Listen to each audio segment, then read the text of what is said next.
Friends ఈరోజు topic మీద అయితే వీడియో అయితే ఎట్టింగ్ అయితే చేసిన లవ్ లిరికల్లో ఉంటుంది.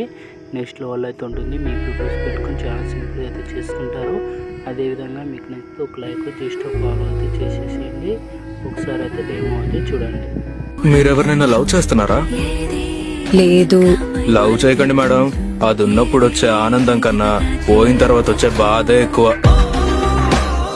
ఫ్రెండ్స్ డెమో అయితే చూసారా? వీడియో అయితే ఎలా ఎడిట్ చేస్తున్నాను ఈరోజు అయితే ఎక్స్ప్లెయిన్ అయితే చేస్తాను. అలాగే మన వీడియోకి అయితే ఒక లైక్ అయితే కొట్టేసేయండి. అలాగే మన ఇన్స్టాగ్రామ్ పేజీకి అయితే ఫాలో అయితే కొట్టేసేయండి. ఇన్స్టాగ్రామ్ పేజ్ అయితే ఓపెన్ చేసుకోండి. ఇలా మన బయో కింద టెలిగ్రామ్ లింక్ అయితే ఇచ్చేసింటాను. ఫ్రెండ్స్ ఫస్ట్ ఆఫ్ ఆల్ అయితే మన టెలిగ్రామ్ లింక్ అయితే ఓపెన్ చేసుకున్న తర్వాత లింక్ అయితే ఇలా ఓపెన్ అవుతున్న తర్వాత ఏం చేయాలంటే మీరు 3 డాట్స్ కనుక 3 డాట్స్ క్లిక్ చేసుకొని సర్చ్ మీద క్లిక్ చేసుకొని ఇక్కడ రీల్ 7, 8 అని సెర్చ్ చేయండి. మీకు అయితే ఈ వీడియో అయితే వస్తుంది. ఇంకా లింక్ అయితే పెట్టలేదు, జాయిన్ చేసుకొని పెట్టుకోండి. లింక్ అయితే పెడతాను. ఆ వీడియో చూసి ఎడిటింగ్ అయితే చేసుకునండి.